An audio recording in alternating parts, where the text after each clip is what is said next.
Existe uma única coisa que decide como vão ser os seus resultados, e eu sei que é difícil aceitar que isso não tem a ver com o seu esforço, com a sua disciplina, com a sua estratégia. É algo muito mais profundo, e quando você entende isso aqui, você finalmente para de lutar consigo mesmo. Porque é isso que você tá fazendo agora, você tá lutando contra você mesmo. Você acorda de manhã, faz uma lista das coisas que você deseja fazer, você começa um novo mês colocando metas e coisas que você deseja mudar, você passa cada ano sempre pensando em como esse ano vai ser diferente, só que as coisas sempre, de alguma forma, voltam pro que elas sempre são. Então, por mais que tenha alguns meses que você consegue fazer mais dinheiro, esse valor sempre volta para uma mesma faixa. Por mais que às vezes você consiga emagrecer, o seu peso sempre acaba voltando para aquele peso que você sabe que você tem há muito tempo. Por mais que às vezes você consiga ter um relacionamento com um tipo diferente de pessoa, você sempre acaba atraindo pessoas que são de padrão parecido, que são um tipo parecido e que te tratam de uma forma parecida. Isso não é falta de esforço, isso se chama autoimagem. Ela tá controlando, sem você saber, 100% das coisas ao teu redor hoje. O quanto de dinheiro você ganha, o tipo de relacionamento que você tem, qual o tipo de corpo que você tem, as oportunidades que você enxerga e quais você deixa passar sem nem perceber. Tudo é coerente com a imagem mental que você tem dentro de si, gravada profundamente ali dentro e que você provavelmente nem entende como é. Aqui nesse vídeo eu vou tentar te explicar de uma forma clara, da forma que eu explicaria pra minha eu de 1 ano e meio atrás. Ou todas as minhas antigas versões que tentavam mudar alguma coisa e simplesmente não conseguiam. Eu vou te falar sobre a ciência, sobre o lado metafísico e sobre o passo a passo que eu apliquei e que realmente funcionou depois de tanto tempo tentando. Se você tá com pressa, pode sair desse vídeo, vai ver um Reels e sai daqui. Agora, se você realmente quer mudança, se você realmente vai aplicar e realmente quer entender esses conceitos mais profundos sobre a sua mente, então fica aqui comigo que eu sei que você vai gostar do que você vai ver. Em 1960, um cirurgião plástico em Nova York chamado Maxwell Maltz começou a perceber uma coisa muito estranha no consultório dele. Ele atendia pessoas que vinham fazer uma cirurgia no nariz, mudar a aparência de alguma forma, tirar alguma cicatriz feia do rosto, e aí ele fazia a cirurgia, ficava perfeita e algumas pessoas mudavam a personalidade do dia para a noite. Elas começavam a ficar mais confiantes, olhar nos olhos, ficar mais comunicativas,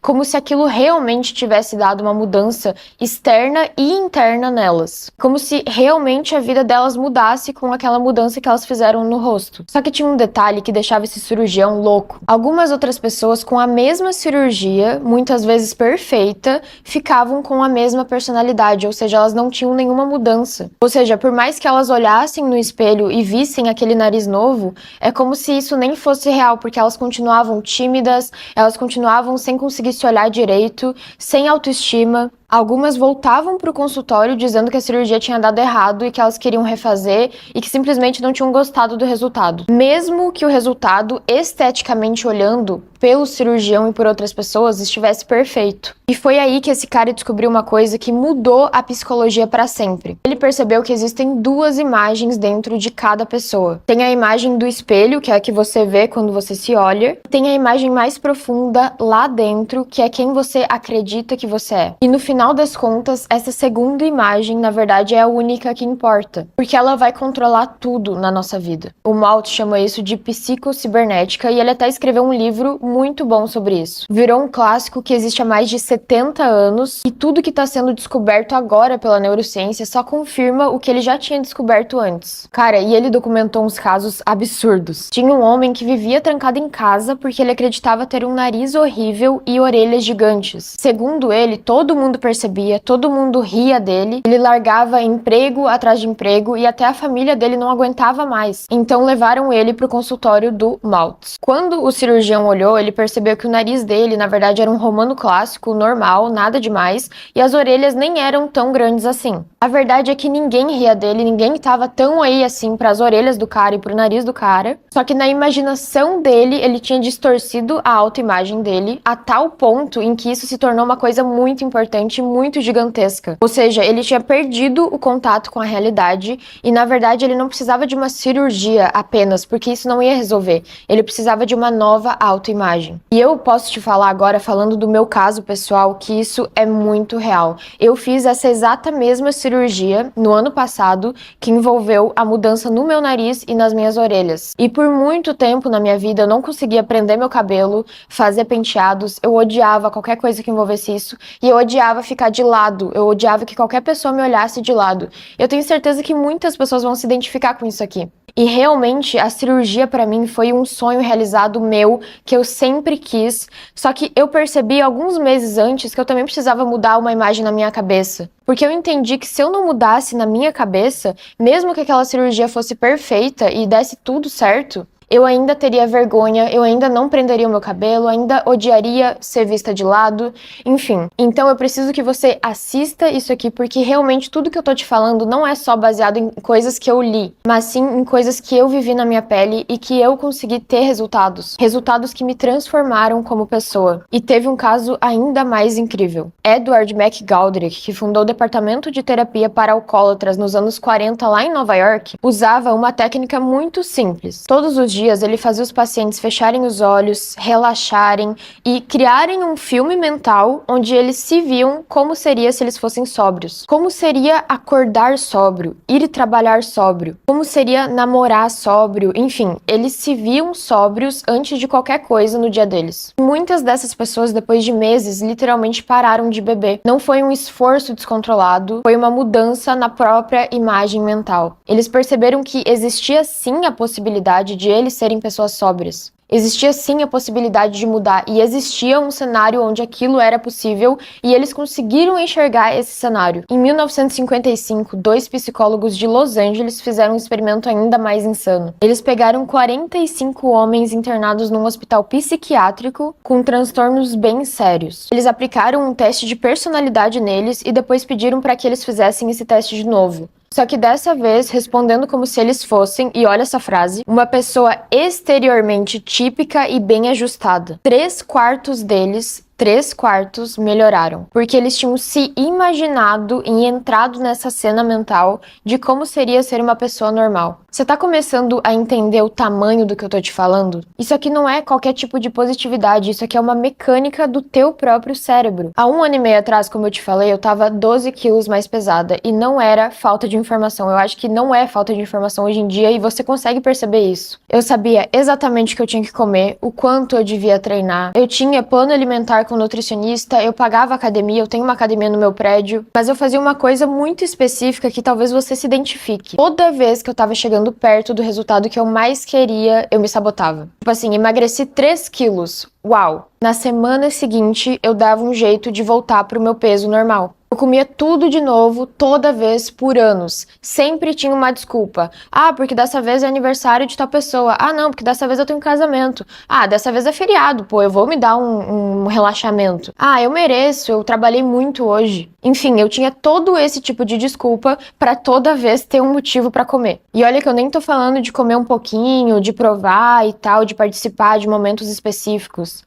Eu tô falando de comer descontroladamente. Tipo assim, real, descontroladamente. Do nada, sem motivo, sem fome, como se uma força estivesse me puxando pelas costas e me levando a fazer aquilo lá. E logo depois, eu lembro exatamente da sensação, porque era uma sensação de tipo, por que que eu fiz esta merda? Eu sabia que eu não queria de verdade aquilo ali, ou pelo menos eu não precisava ter comido tanto, só que eu sempre pensava, não, amanhã vai dar certo, a partir de amanhã eu realmente vou seguir, a partir do mês que vem eu não vou criar desculpa, e eu sempre me falava isso, só que isso realmente nunca mudava. E aí, às vezes, acontecia de eu me julgar como uma pessoa fraca, sem personalidade, sem poder de fazer uma mudança real quando eu falava que eu iria fazer. Só que não era falta de esforço ou falta de conhecimento. Era a minha autoimagem se dando um jeito de se livrar de um corpo com o qual ela não se identificava. Porque na minha cabeça, eu era uma pessoa de 68 quilos. Se você me pedisse pra imaginar eu em um bonequinho mental, eu sempre, todos esses últimos anos, imaginaria uma pessoa que pesava 68 quilos, que era de tal jeito, que pensava de tal forma. Então, como que eu iria mudar? E se você parar pra pensar, uma pessoa que foi magra a vida inteira, ela vai pensar em si mesma, na sua imagem mental, como uma pessoa magra. E uma pessoa acima do peso, ela provavelmente vai se imaginar mentalmente como essa pessoa. Esse é o natural, esse é o normal. A gente tem memórias que construíram uma narrativa de como a gente é, quem a gente é, onde a gente está no mundo e até onde a gente pode ir. E o ponto aqui é que isso não acontece só em uma ou outra área, isso acontece em todas as áreas. E comigo sempre acontecia também na área em relação a dinheiro, em relação a relacionamentos e amizades, em relação a qualquer coisa. Todas as áreas da nossa vida acabam tendo um teto invisível que não importa o que você faça, você não vai conseguir ultrapassar esse teto caso você não mude a sua autoimagem. E o mais louco é que não é todos esses tetos de todas as áreas da nossa vida que são horríveis, que são tetos baixos. Tem alguns tetos da nossa vida que você olha e fala, pô, tá bom, se eu conseguir me manter nesse nível aqui, tô de boa, tá suave. Só que por que a gente não se pergunta por que eu não consigo ultrapassar? Por que eu não posso ter um resultado extraordinário nessa área da minha vida? Por que outras pessoas conseguem ganhar tanto dinheiro e eu sempre bato nesse teto aqui, não consigo passar isso aqui, mesmo me esforçando mais do que essas outras pessoas às vezes? E esse é o tipo de pergunta que leva a gente a entender que o problema às vezes não é consciente, ele tá em outro lugar. E é nesse lugar que eu quero te levar nessa parte do vídeo agora. Vamos para a parte mais importante, como isso funciona dentro do seu cérebro. Quando você entender isso aqui de verdade, é como se tivesse uma chave virando na sua cabeça. O teu cérebro recebe 11 milhões de informações por segundo. Sim, 11 milhões. Tudo que está acontecendo ao teu redor agora, enquanto você assiste esse vídeo, todas as imagens, todos os sons, os cheiros, tudo que está acontecendo, você não consegue processar tudo isso, obviamente, ao mesmo tempo. Se você tentasse processar todas essas coisas, o teu cérebro ia, sei lá, explodir. Então existe um sistema dentro do teu cérebro chamado sistema de ativação reticular, que funciona como se fosse um filtro. Ele decide o que ele vai filtrar para você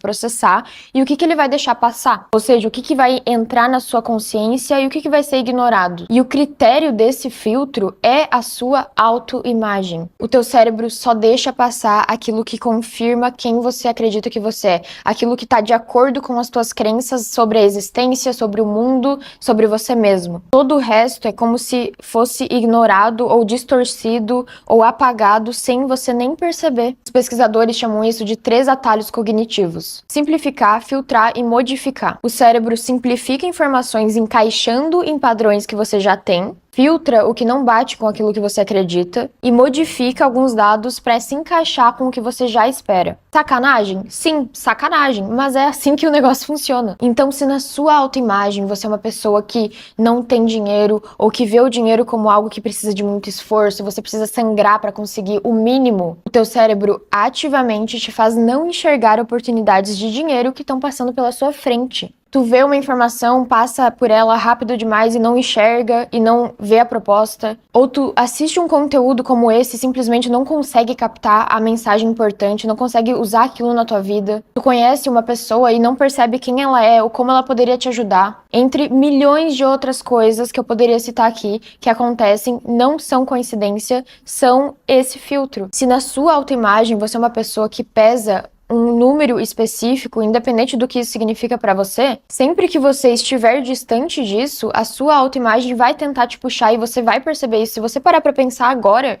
você vai lembrar de coisas que aconteceram que você percebe que era isso acontecendo.